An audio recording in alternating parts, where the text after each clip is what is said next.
Welcome to the F50 Woman Podcast, dedicated to sharing stories from a diverse community of women in order to provoke you into a passionate pursuit of life, build unshakable character, and achieve extraordinary things. Now, here is your host, Julia Jack. She grew up as a farmer's girl who always dreamt about being a writer. But when she grew up, she landed in broadcasting. And after 17 years in broadcasting, she would find out that she was fired by mail, went on holiday. Little did she realize at the time that would be the thing that would free her into happiness. Come in and listen to this chat with a woman whose story illustrates how pushing through today's challenges reveals tomorrow's joy. Come in and meet Romana. She's an astrologer, a published writer, and another perseverant and joy-filled F50 woman.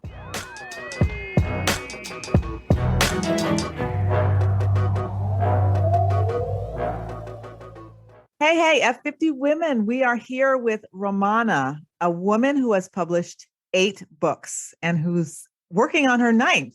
She works with her own company, helping people find their way to happiness, which we all need. And in this world today, we need more than ever. In 2020, she founded a Facebook group called Happiness Reloaded. And she started working and organizing online workshops to support people who got affected by the COVID-19 restrictions to stay social, which is amazing. We can't wait to hear about that and more. So welcome, Romana. Thank you for having me on your show. It's such an honor for me. I'm so glad I can be here. It's in the middle of the night in Austria right now, and I'm all excited. Yes, and I was going to ask where you're coming from. You're coming from Austria. Yeah, from Salzburg, Austria. Wow. Yes, and it's almost winter at our place now. Okay. Wow. So you're a little bit ahead of us because we're still rolling to the end of fall. So you're a little bit ahead of us weather-wise. We live in the Alps, so we get snow pretty early, and I'm looking forward to it. That sounds beautiful. So let us get to know you a little bit. Will you please share with the audience, share with me what you were like as a younger woman, what you wanted to be, who you were? Just give us an essence of you. Yeah. I have to admit that when I was a kid or a very young person, my dream was to be a writer. But I really didn't get how to become a writer. So that was so way off my world. I'm a farmer's girl, so okay. It was kind of a fight to even get allowed to study. Okay. And so the dream of becoming a writer or living my own life got lost on the way. Luckily, I found a very good job at the biggest broadcasting company in Austria after my studies. And I stayed there for 17 years. So okay. I never thought of getting self-employed in these days. That was kind of a safe job. And I did my job. I loved my job. Mm-hmm. And the big dream of working self-employed, living the life of my dreams, that was buried. Yeah. Okay. Right. Now, as a farmer's girl, how did you even get inspired to be a writer? Were there writers around you? Did you just love reading, or where did that come from? I loved reading as a kid. Okay. And I started very early, writing my own magazines, planning my own magazines, cutting other magazines and gluing them together into a new one. Yeah. I loved it. But the point where where do you start when you want to become a writer? Yes. Nowadays, they have creative workshops for people who want to write, creative writing and everything. But we didn't have that in these days. So I was one of those kids reading a lot, reading everything I could get hold of. Wow. And I think that wasn't appreciated a lot from my family, because they thought, okay, why doesn't she just get a normal job and marries? Yeah, marries. Get married. Yeah. married and have the kids and just be regular. Yeah. Be happy. Yes. Yes. And so tell us about who you are now and what you do. I gave a little preview. You're a writer now and you're starting movements, but tell us about you. I'm a writer now, so that whole dream became true. Yes. I'm an astrologer, and I published 8 books up to now. One of them is an English license, so a book of mine got translated into the English language and was published in that's a big deal. Yeah, it is. I was so excited. Oh my God! Wow, how did that happen? How did that become one that wanted to be translated? That was really lucky thing. I wrote a book about like working with plants, putting plants colors onto linen or cotton or silk. Yeah. I did that together with a woman who loves arts and works with arts a lot. And she came up to me and said, I'd love to tell the world what I'm doing, but I cannot write, So we did that together. Yes. And we found a publisher really quickly because that's interesting stuff.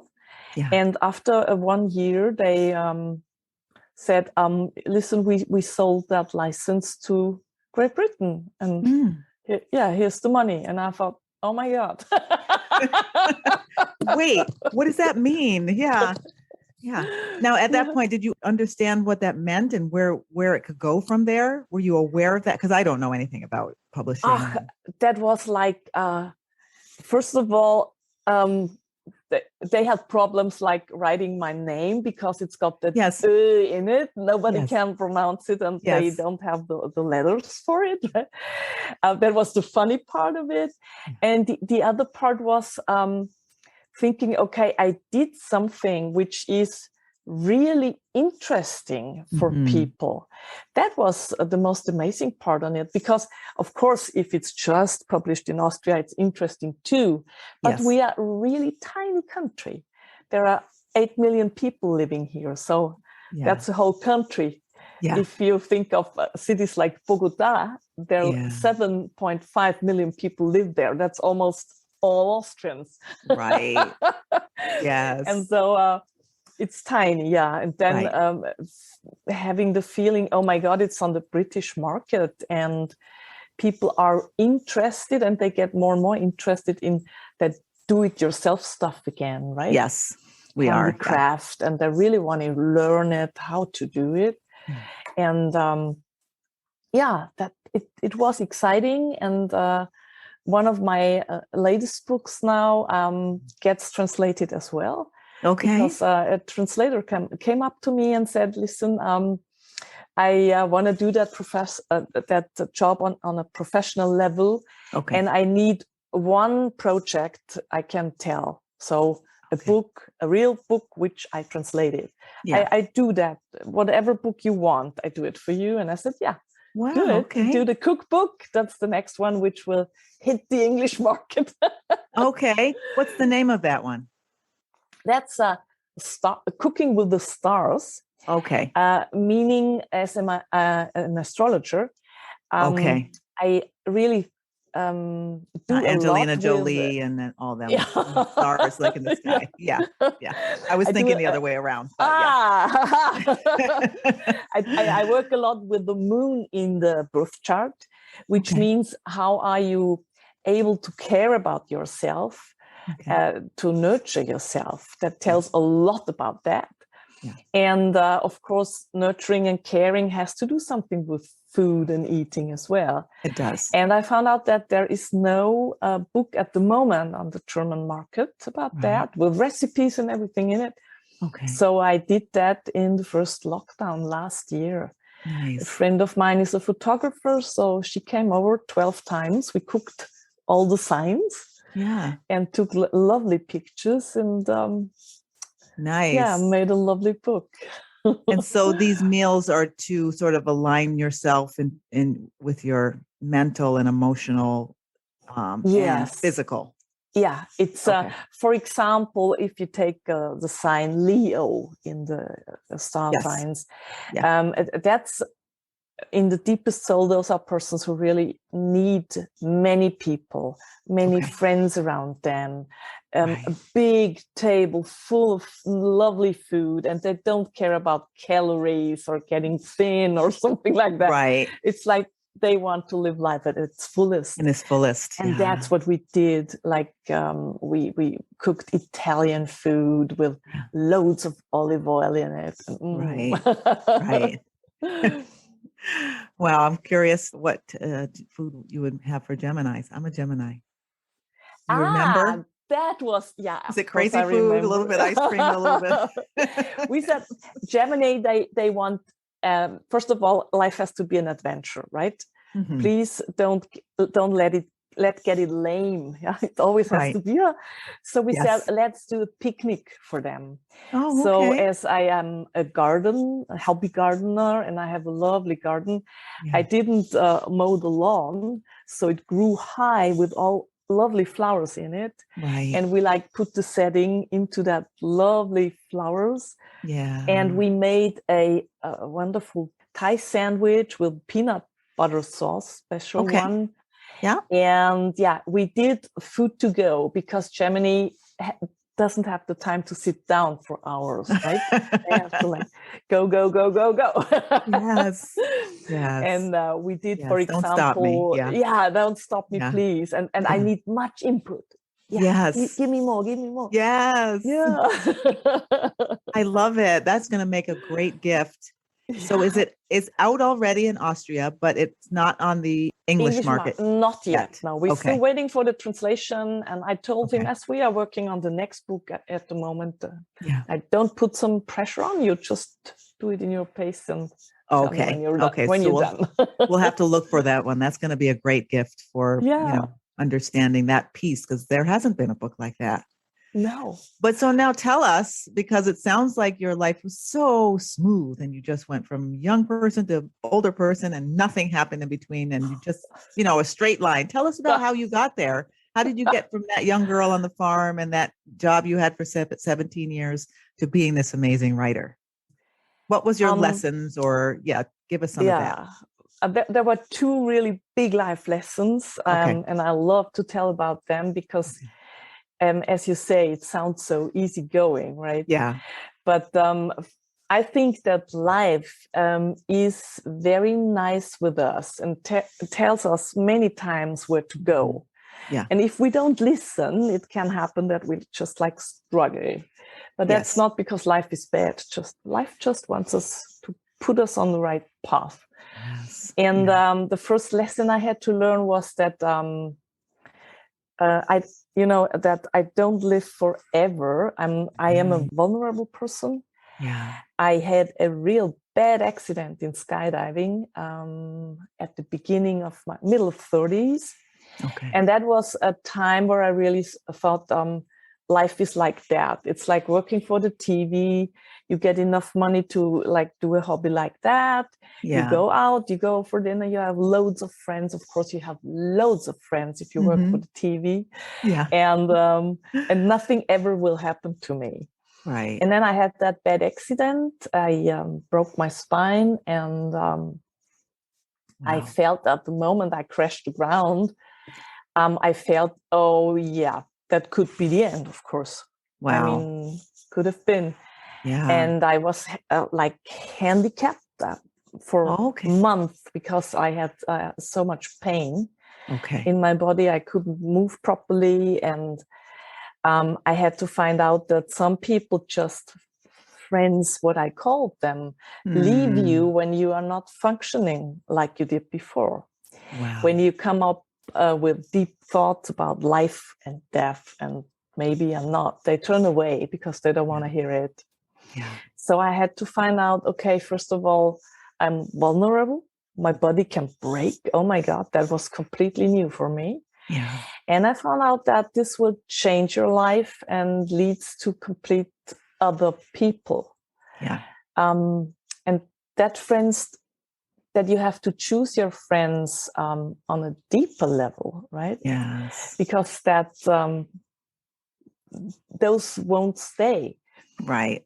When you need them most. Yeah. Yeah. So that was hard. bitter lesson, but I grew a lot with it. Yeah. Nevertheless, I stick to that job, although I wasn't that happy anymore with it. Okay. And I stick to it for another years and years and years. And I had the feeling, okay, that I have to change something, but I wasn't brave enough to just say, yeah, let's go start all over, right? Right. And I have to admit, I love my job. So working in the technical part of TV productions as camera operator, director's assistant, I loved it. Yeah. So yeah, I started with the studies of astrology in 2009. Okay. I took a 3 years school for astrological coaching. Okay. And I liked it very much, but I've never been brave enough to just say, okay, that's what I want to do now, even though I felt it's amazing. Yeah. Yeah. And then we got a new boss, luckily, and he was a real, oh my God, I don't say that word. But we got the point. Yeah. It wasn't as great as it used to be. Yeah. Yeah. Okay. Wow. Yeah, he was like not very women-friendly person. So we struggled. Yeah. And one day at a meeting, I told him what I thought about his trying to cut our salaries, you say, right? What you earn.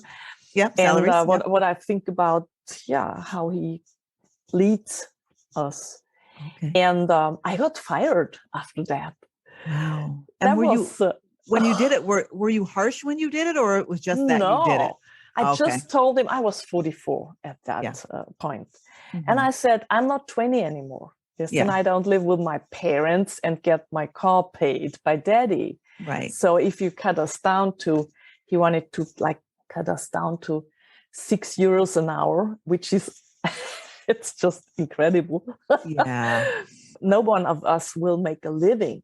Right. That's what I told him. Yeah. And that was enough. So I got fired and I was devastated. Yeah, I bet. Really, yeah. They didn't even talk to me. So nobody had the guts to talk to me, but I got a letter back home. Okay. And got told that, I'm fired. Oh, and, you mean nobody talked to you to tell you? They didn't bring you in the office and say, listen, nobody, Romana, thank you for working with us. But no, they sent you a letter? Yeah. That was the weirdest day of my life. Yeah.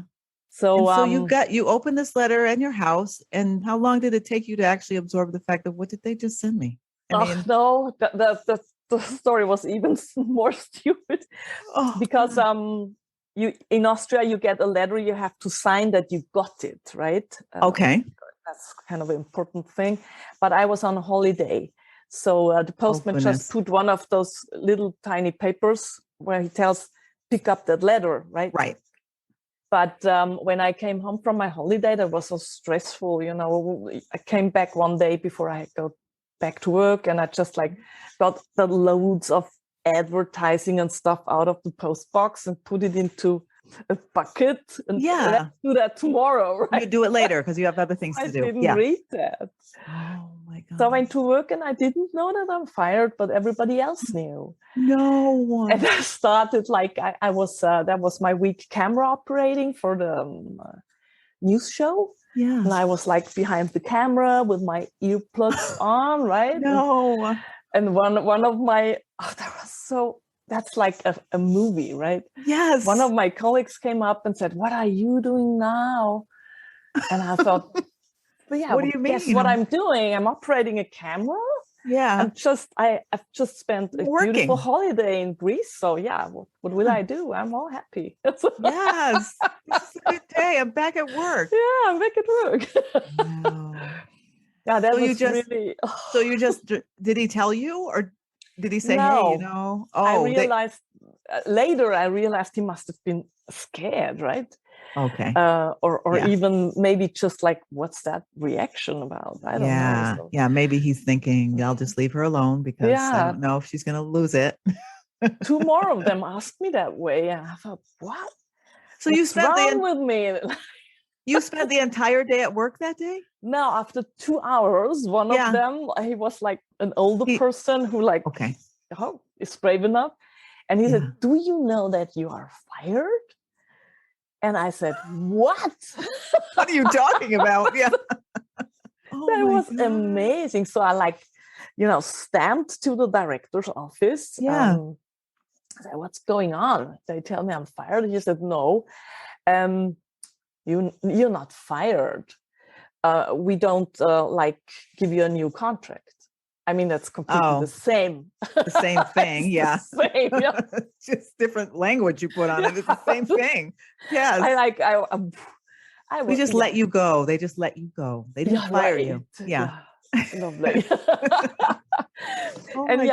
First of all, I was like shocked. Of course, there was whole shock. Got home after work. I couldn't believe it. Called a few friends and like, oh my God. And then I got kind of these, I guess that's shock connected happiness moments. Like, yeah, I'm free. Yeah. Free. Finally.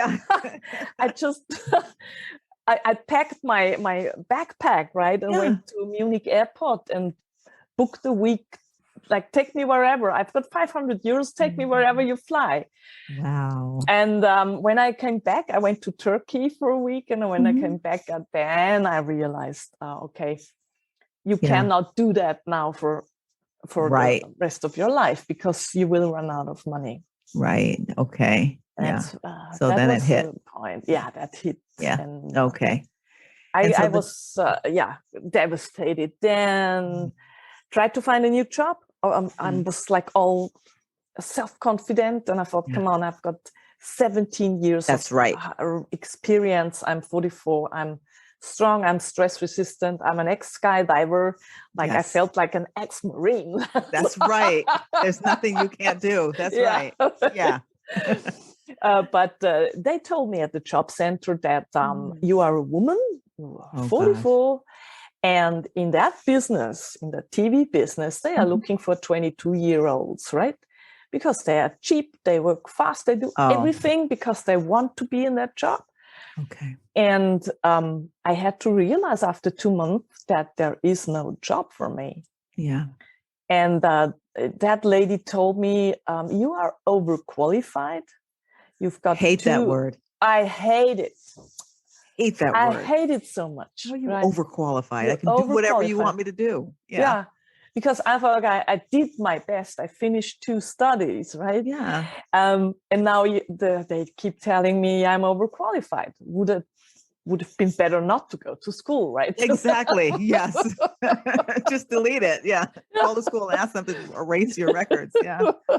That's really. So, yeah. Oh, and then after 4 months, the funny thing that I had coffee with my aunt.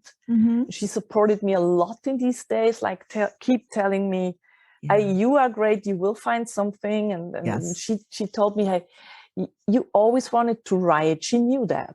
Okay. And why don't you write a book? You've got all time of the world right now. So I thought, she's right.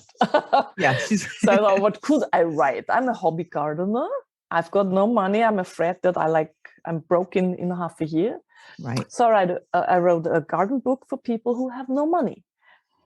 Meaning you garden in old plastic bags and chopping bags. Perfect. Yeah. Yes. And I did that for 1.5 years and really made my living out of those old shopping bags. Put carrots and salad in them and whatever grew. Right. Potatoes and wrote how to do it. Okay. So you made money actually doing that and selling it, or was the book? With a book. With a book. Okay. The funny thing is that it's pretty hard in the German publisher world to find a publisher because the market is very tiny. Right. And I wrote 12 emails and got 2 answers. They wanted to publish my book. And that was like wonder. That's a lot. Yeah. Especially, as you said, the market's so small. Yeah. It is. And I picked one of them and went there, signed the contract, and in I was. There you were. Yeah. And then it took me, I have to admit 10 years, because a friend of mine said, one day you will think of that director. And then you will send him flowers and say, thank you for giving me my new life. Yes. And I said, I never, ever will do that. Never. And after 8 years, so I started then with my astrological coaching and with the writing one book after the other. Yeah. And after 8 years, I said, I think I'm at the point now where I would call him and say, thank you. Yeah. And last year, which was year number 9 of being in my own business. Yeah. I thought, now that point is here. I would like to send him flowers. If I knew where I was, I don't know where he's gone. He's not in the business anymore. But because now it's I had an amazing year, and I thought I'd never ever would have gone in that direction. Yeah, the worst day of your life turned into being the best day of your life. Yeah. Now you talked about I think it was your aunt, right? That inspired you to write. Did you have anyone else who helped you to write these books, or, did you have a mentor, or did you just jump right in and I'm going to do what I was always meant to do? Well, I had experience in writing for newspapers, because that's what I did next to my job for a few years, because I felt that I can do it. Okay. But I thought, I've written for one of the biggest newspapers in Austria, but I'm not a book writer. So I booked an online course. Simple as it sounds, that company, like, I was Googling it, right? And I found the company. They said, we are doing a book workshop, several ones. Okay. So a thriller workshop or a how-to book write workshop. Right. And I booked it. It was a 4 weeks workshop. And that guy turned out to be a real good mentor, because he picked me and said, your project will find a publisher. I can promise you. Okay. So let me tell you how you write to a publisher. You have to do it in a special way. I tell you everything about it. And that worked out. Nice. And here we are almost 9 books later. That is amazing. That is so amazing. So inspirational. And it is oftentimes we have to sort of get kicked on our butt to say, well, what else? What option do I have? Now I'll do the thing I was always really meant to do. Mm-hmm. Very cool. So if you met yourself, as you are now, met yourself as a younger woman, what's the one piece of advice you would give her? That's a good question. I think what I would tell myself is, don't be scared, no matter what life serves you. Okay. Because everything turns out to be for your best, even though you don't know it in that moment. Yeah. Because I have to admit, there were some moments where I really was scared and very sad. Okay. And felt all alone, because in this first year, I used all my savings to just pay my rent. In the first year, I didn't get any clients. The book wasn't ready yet. Okay. So I had to spend and spend and spend from my savings, and I almost was broke at the end of the year. Right. My partner left me because, of course, you get different person. You become a different person when you are in such a stress, right? Yes. And he couldn't stand it. I understand that from my point of view now, but in these days, of course, I thought, okay, and now when I'm really on rock bottom, you are leaving me as well. You're leaving me now? Yeah. Yeah. Yeah, I can feel that. Yeah. So I really was alone or felt alone. Wow. And I would tell my younger me that please don't be scared. You're going to make it. Yeah. Yeah. We all need to hear that. Yes. Yeah. If you are enjoying the F50 Woman podcast, don't forget to share your positive comments and ratings, and share us on all your favorite social media channels. F50 Woman is a movement created for women, spread by women. Thank you for your support. Now back to the show and your host, Julia Jack. So when you did hit rock bottom and this relationship broke up and you were at that lowest point, is this what you told yourself? Don't worry, you're going to make it. I always wonder when you get to that lowest point, what are you holding on to? What was that lifeline for you?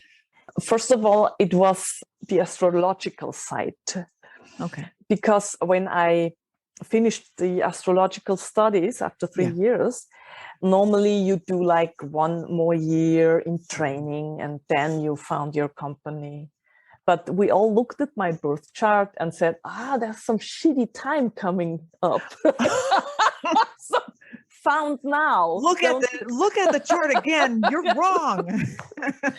That's stressful times coming up. We didn't know, of course, what exactly would happen because we are not like psychic readers with astrologists. But there were 4 of us looking at our birth charts.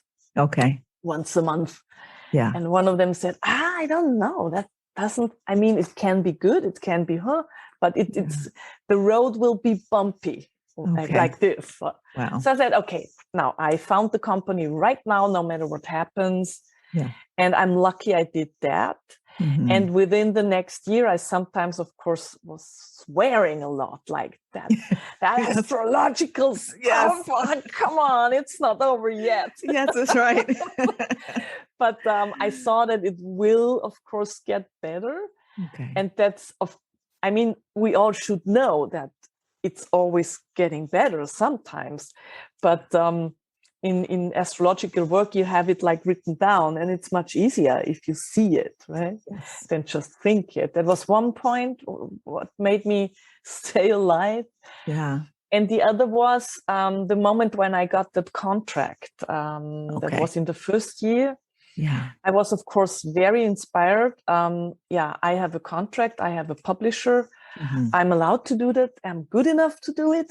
Good enough to do it. Yes. And then the book got, before the book got published, a friend of mine came up to me and he said, hey, you are a good writer, right? You're writing a book right now? Mm-hmm. I said, yeah. And he said, I just got CEO in a company who does search engine optimization for websites.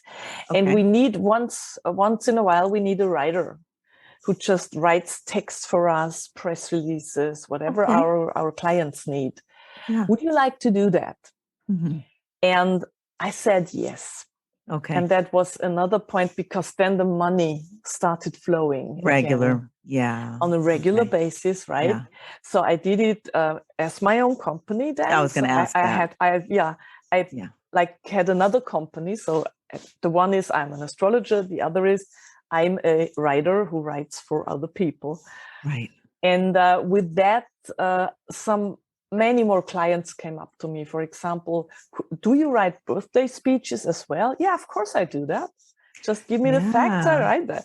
So I got a professional writer for every occasion. Wow, and that's nice. Yeah, that kept me going because I thought, now you are there, right? You always thought that's a hobby, and you thought that astrology is a hobby, and now those two things make your living. Yeah. So maybe that's that direction you should go. And that kept me going. Yeah. And then, of course, the first book release, and we had a release party at our library in my village, and that was like, now I always go there and like watch other people reading from their books, and now I was the person. You were the one doing it. Oh my God, I was so excited and nervous. I was going to ask, were you nervous? Were you? God, yes. Yeah. So you go in and you sit down and you actually read excerpts from your book for those who want to come in here. Yeah. Okay. You tell them, first of all, what's the book about, and then read a few parts, and then answer questions, and then people bought the book and wanted me to sign it. Yes. Oh. Yeah. That's when you know you're signing books. You pretty much made it. That's good. Yeah. Very good. And so from there, it was just full speed ahead. It was because the publisher asked me, will you stay with us? Because we love to work with you. Wow. Okay. And I said, of course, I will present you a new topic every year if you want. And so the garden book got published in 2015, and in 2016 I had finished 2 other books. Wow. And then I started to self-publish because the topics didn't relate with the publisher. Okay. For example, I wrote a book about co-working, which was pretty new in Austria then. Okay. And wrote it together with the first co-working space founder in Salzburg. Okay. And that was, of course, that's kind of a topic which doesn't fit to a publisher who publishes garden books and stuff like that. Right. Yeah. But we did it on in self-publishing, and that was quite good as well. So Okay. Nice. So what is next for you? We know that you're writing another book, but what's next? Tell us about your vision of your journey forward. Oh God. Yeah. As I founded that Facebook group. Oh yes. Yeah, last year after I was working on it, started during the first lockdown, and I started the Facebook group. I had 400 members within the first month. So I was like, gosh, people seem to need it to think about what makes me really happy. Yeah. And why am I unhappy now? Because, of course, I know that whole situation now is very critical in some countries, and it hits people. Many people lose their job. Others are like overwhelmed with everything, and they're so different. Every person's reacting different. Yes. And I found out that I really want to visit my workshops, which of course I had to do online then. Yeah. We all had to hop online. You had to go online. Oh God, yeah. And so I started my first online workshops, and that was an amazing experience for me because I've never done that before. Yeah. Sitting in front of the camera, and telling people, do this, do that, we don't have homework, and then hop back to the group and tell us all about it. Yeah. Yes. And I found out that I really like it. People like it. Yeah. And from that moment on, the whole workshop concept started to grow like a plant. I was positively overwhelmed. Wow. Because I have now 4 online workshops running. Okay. And out of this, we built weekend workshops where people meet. Nice. I'm living on a farm again, so it's getting back to full kids. circle. Yeah. And I have enough space so I can invite people to my place. Come over here, enjoy nature. Let me feed you. I'm an excellent cook. Okay. Let's talk about happiness. Let's do plans for your life, for your next year, for the next 10 years. I show them possibilities to focus better, to find out what I really want in life, because some people struggle with that. They say, I think a lot of people do. Yeah. Or is there more? And how do I find out? Yeah. Yeah, and then I developed an 8 weeks program for people who really say, hey, come on, give me your hand and help me. Yes, they need a little bit more in-depth. Yeah, assistance. and I just finished the whole program building and workbook. I made workbooks and finished those for, I guess, 2 months ago, and I have 3 clients already. Okay. And they are happy with it. Okay. So I think that this will be the next direction next to my books. Yeah. I want to give people that power and tell them, be brave. Yeah.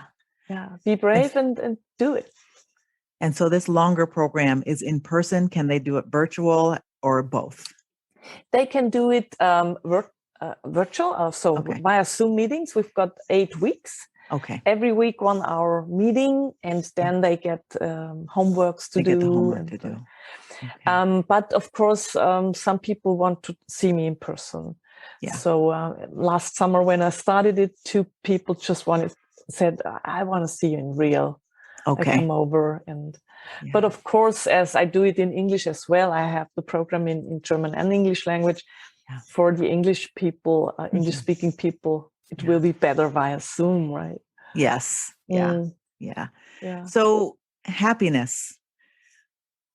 What is happiness, and what is the transformation you've seen in people doing this program to get to their happiness, to find out why they're here, what their purpose is? Tell us a little bit about what, because you hear happiness and you're thinking, I'm happy when I eat chocolate ice cream, but what is what is this happiness that you're talking about? It's I thought back, when I was a child. Everybody can think back. So tiny things make you happy. You see a rainbow and you freak out, right? Oh, mommy, look, a rainbow! Oh my God! Yes. Or you see some clouds which look like animals, or you find special stones or special leaves in autumn with all those colors. You get happy every day. Yes. And we lose it. We lose this somewhere on the road. And I think nobody really remembers when exactly you lose it. And I think that we carry this happiness inside ourselves, but we don't allow ourselves to just let it out. And I thought a lot about that before I founded the group, and because I'm a very happy person. So I, even in that year where I was really devastated, some people said, you never stop laughing, right? Wow. Okay. I said, no, I won't stop laughing, even though I'm devastated. But come on, it's not the end of the world. It didn't take you down and take you out. Yeah. And so I found out that, first of all, it's not that you have to wait until you think you're happy enough to laugh. Why don't you laugh before and see what's happening? Yeah. And I'm not the person who invited this, because, for example, I did the laughter yoga trainer. Oh, okay. I'm a laughter yoga trainer, so laughter yoga. Yeah. Okay. I didn't know that one was of the such a most thing. funniest things I've ever done. Yeah. Laughter yoga. Okay. Yeah, laughter yoga. It's an Indian doctor invented that. Okay. And he found out that if you are together in a group laughing, so first of all, he says you should laugh without purpose. He gives people like small things. For example, drink that laughter cup, cup, and you drink it, and you are in the group, and all of a sudden, the laughter's getting real because people I can think feel that. it's so funny. Yes. And then, not even then, but from the moment you laugh, your body gives you all those happiness hormones because your brain does not know the difference. That's one of the most amazing things. So if you wake up in the morning and you look into the mirror and you say, I am wonderful, and you smile like that, then your brain starts firing, right? Yeah. And that's one of the first things I tell people. Find a picture when you are a child, like 4 years old, 5-year-old, a picture, photo where you're really happy, and like pin it on the wall and take a look at it every day. I like that idea. Another start. Yeah, look at that. Yeah. And I have one picture of myself, like I'm 4 years old. I'm wearing one of those red dresses, and carrying a God, how you call that? It's made of vinyl and there's music on it. A record. Oh, record. Okay. Yes, it's been so long since we've seen those things. Yeah. I carry a record like that, very concentrated. Yeah. And that's such a funny picture. I love it. When I look at it, I start smiling. Yeah. So, and these are the simple things you can do. And that's what I wanted to tell people. So in my group, for example, I'm sharing stuff which makes you smile, which makes you laugh. Sometimes there are riddles in it. So I travel a lot and I go somewhere and make a funny picture and say, where am I? And the one who gets it right wins a book or something like that. Right. People love that. And it's lighthearted. Yes. So I always tell them, of course, you are allowed to write down that you are not feeling very happy. Write us, get in contact, get in touch. But first of all, just enjoy that energy of people gathering together and just being happy. Yeah. Yeah. And it'll help you deal with all the other hard stuff. Yeah. Right. Yeah. Yeah. So give us some advice from your playbook. That's what I call it. What is one book that you would advise all women to read? Oh my God. There are Is so there many one books that you read and that sort of changed your mind? It could be even about astrology, something that maybe when you read it, you were like, oh, yeah. And something switched for you. Maybe one of those. Because my brain now keeps thinking of an English one, right? Yeah. One of the books I really thought that nurtured my soul was Der tiefe Brunnen by Klaus Riemann, but that's not published in English. I know it. Okay. But books I really love, that's from the Swiss, I guess he's Swiss, author Martin Suter. Okay. And he wrote a book called The Elephant. Okay. And that was a real good book because it's a very happy book. Okay. But now that we talk, other ideas come up in my mind. Okay, good. For example, hold on. There was an English author, The Whale and the End of the World, I guess it's called. Oh, okay. Let me have a look if that is the correct English title, because that was the title translated in German. Okay. Okay, the author is tell us what it is in German, just because I'd love to hear what it sounds like. John Ironmonger, Der Wal und das Ende der Welt. Wow. Okay. And in English, it is. And The Whale and the End of the World. It's the same in English, okay. Right? Okay. Yes, good. And that's a book I just read a few weeks ago. He wrote it in 2015. Okay. And he wrote about a pandemic. Really? It's amazing because I thought when I started reading, when was that published? 2015. And then you looked. Come on. 5 years beforehand. Yeah. That's and a little scary. It is scary. Yeah. But on the other hand, it's a book which shows, in my opinion, the best sides of human beings. Really? Because in his book, they stick together and help each other. And everyone does the best that the community, it's about a tiny village, will survive together. And I loved it because the language is very, a good language, nicely to read. And the whole story was not a sad story. It lights up your heart. Oh, yeah, that'd be a good one to read now because maybe we can see a better way to do it. Yeah. And if we do it a little better. One more. I have one more. Yes, please do. Yes.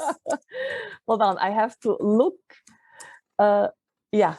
It's Rachel Joyce. She's a British author. It's about the pilgrimage of Harold Fry, but again, it just says it in... But if you Google Rachel Joyce in your country, of course, I'm sure that it will come up. And that's about a man who gets a letter in the morning. Okay. And then first of all, as a reader, you don't know what's in the letter, but he just starts walking. Okay. And he walks from South England to Scotland. Okay. Without money and without everything, it just starts. Okay. And within the whole story, you find out why he does that. Neat. But a lovely story because I did a pilgrimage. I did one, that, again, what do you call it in English? They walk to Santiago de Compostela. That's the Camino, Camino de Santiago. Okay. I did that, and it's an amazing experience to just walk a few weeks and be all by yourself. Yes. Yeah. And that it's like a meditation that continues. Yes. Yeah. And you get to know yourself pretty well. Yeah. Good for good and bad, I imagine. Yeah. The good stuff and the bad stuff. Some days they're like, I hate it. Why did I even start it? Yes. What am I doing here? When are we going to be done? Are we there yet? Yeah. Oh, gosh. So tell us one thing that you have to do every day. What's the one thing if you had to choose? The one thing that I have to do every day is I walk my dog. Okay.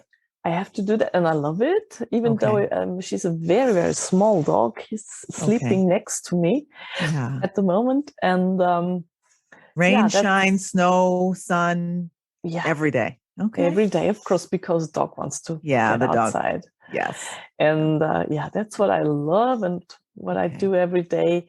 But of course, every day I have changing morning routines. Okay. So some day I do laughter yoga in the morning. Some day I write down what do I expect of that day. Okay. But not the big things. But I want to be happy when I go to bed, or I want to call a good friend I haven't called in several weeks. Stuff like that. Okay. And sometimes the good ideas happen in those moments, and I post them in my group and tell them, hey, today let's call someone you haven't heard for a while and ask, how are you? Or just say, you are amazing. Yes, please. Yeah. You'll be surprised how much you touch someone who's like, oh my gosh, thank you for calling me. I needed that. Yeah. That's so amazing. At the moment, I'm visiting a friend in Germany. So I'm at his place at the moment. Yeah. And yesterday I was like, I like it here because I'm a country girl and this is a huge city. And I was like walking and smiling like this. And all of a sudden, a guy, he like came to my direction. He said, what a smile. I love it. Yeah. And I thought, even that's, get out and smile to someone. Yes. It just attracts directly people. in his face. Yeah. Yeah. It brings other people to life. Yeah. Yeah. So tell us, after this podcast, how can everyone get in touch with you? Tell us about your Facebook group. Can we join it? How can we join it? Tell us all about how we can link up with you. Best is to join the Facebook group Happiness Reloaded. Okay. And you just like, I want to join. And then you get 2 questions, but I have to admit, you don't have to answer them. Okay. It's just like because Facebook wants you to like ask some questions. Yeah. And if you want to answer them, do it. So then you're in the group and you can contact me in person there. But of course, you can contact me via my website as well. Okay.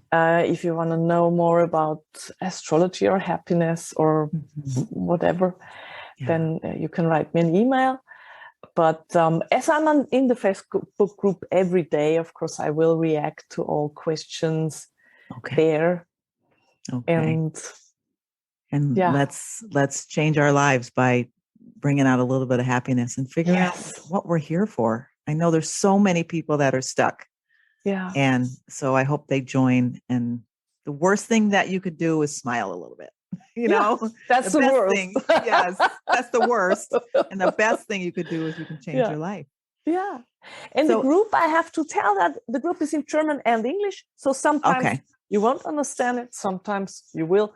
I try to keep it 50-50. Oh, good. So everybody has nice. I didn't even think of that because we're, sometimes when you're in an English speaking country, you just think everybody's speaking English. And it seems like everybody around the world can speak English.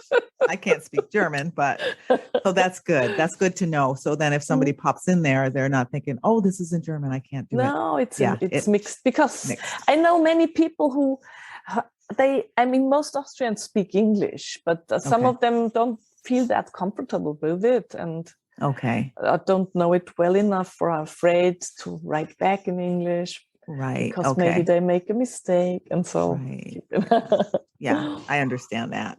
So tell me a little bit, because I'm just curious, how did you learn how to speak English? And is English the only other language that you know how to speak? I'm just so intrigued by languages. When people can speak more than one. I had the luck of an excellent and wonderful English teacher in primary school. Okay. And she was a traveling woman, like I am now. I'm a long-term traveler, so when we don't have COVID situation, I'm often away 3 to 4 months per year. Wow. Okay. And I travel with my old Volkswagen. It's a small, tiny camper, and travel all through Europe. Yeah. And so that woman really gave me a lot for my life and vision building. And she told my parents, please send her to England for like 2 weeks in the holidays. Wow. That was when I was 14. Yeah. And they really did that. They didn't like it, but they let me go. Okay. And who did you go with? Did you go with their teacher, or how did you? No, that was just you it was you a got program? in a group. They brought you to England, and then you got to a family and stayed with them. Yes. Okay. Yeah. And that's really how I improved my English then. And then my first career was I wanted to become an English teacher. Okay. So I did that whole studies and finished. Okay. And then I thought, our school system is was at these days, very strict.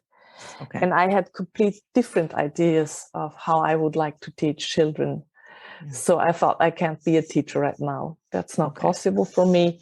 Right. And I got back to university and studied politics. So, but I went to the US 8 times in my life. So improved my English and improved it. And within the last year, I had a lot of possibilities to improve it because I'm in contact with a Canadian coach. I'm in his mastermind. I'm in a mastermind with Australian people. And so talk a lot. And the other language, which I'm just studying now, is Spanish. Nice. And I thought so because I heard you say a little bit of Spanish and it sounded really good. So maybe she knows another one. Yeah. I started that in the first lockdown, right? Okay. So my Spanish teacher we do it all via Zoom. Okay. And he is in Bogota, in Colombia. That's fantastic. And that's amazing because he's like very young and he's so far away. Yeah. And tells, of course, complete different stories of a complete different life. Yeah, that's nice. Well, good luck and blessings with your Spanish studies. I know they're going to be great. Soon the books will be translated into Spanish as well as English and German and whatever other languages they're in. So it's just all good news. And thank you so much for helping us to understand that cultivating happiness is a thing and it's important. Yeah. Yeah. And do it every day. Every day. It's like studying a language. Yes, it is, especially in these modern times, because everything that comes at you tells you the opposite. That death, destruction, sadness, pain, that's all we hear all day long. So right. Yeah. So thank you so much, Romana, for being here. Thank you so much for having me. It was a great honor. You've been listening to the F50 Woman podcast. Join the F50 Woman movement and this diverse group of voices to help change the world one woman at a time. Why should you join at your age? Because we're not done yet.